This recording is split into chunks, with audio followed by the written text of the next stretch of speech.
great process in terms of people now wanting to get involved. And even if they choose to do that not from a cultural perspective, but at least come together and meet their cousins and understand who's who in the zoo, you know. It's, I look forward to that. I think that's going to be the next big piece of work, is just, if you like, reconnecting our people.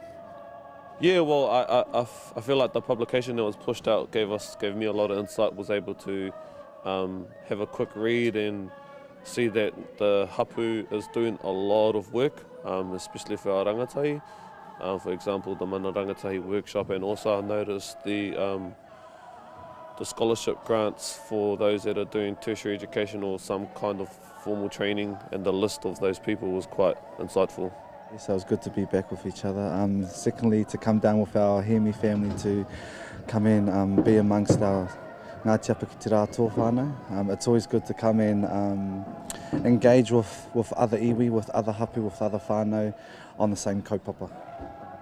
My passion is rangatahi, and my passion is what can we do for rangatahi to provide platforms, and how can we provide platforms for rangatahi to be able to stand on, so they don't have to go through the struggles that we did. So to hear that the mahi that Kylie doing with the Mana Rangatahi, it's great, and it's heartwarming to hear that we're not the only ones that think it. We do have those whānau at home that are actually doing it, that are actioning it.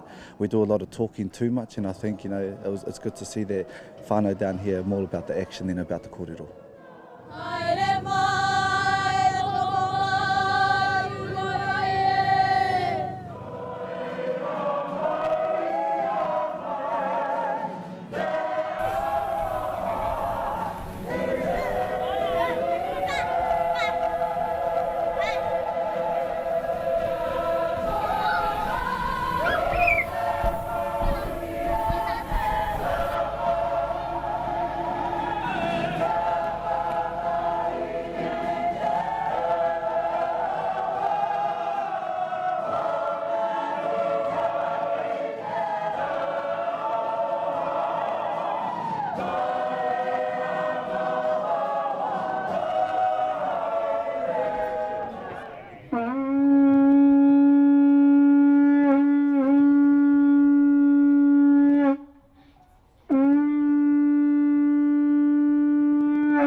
Sorry, I was just testing my new pūtātara.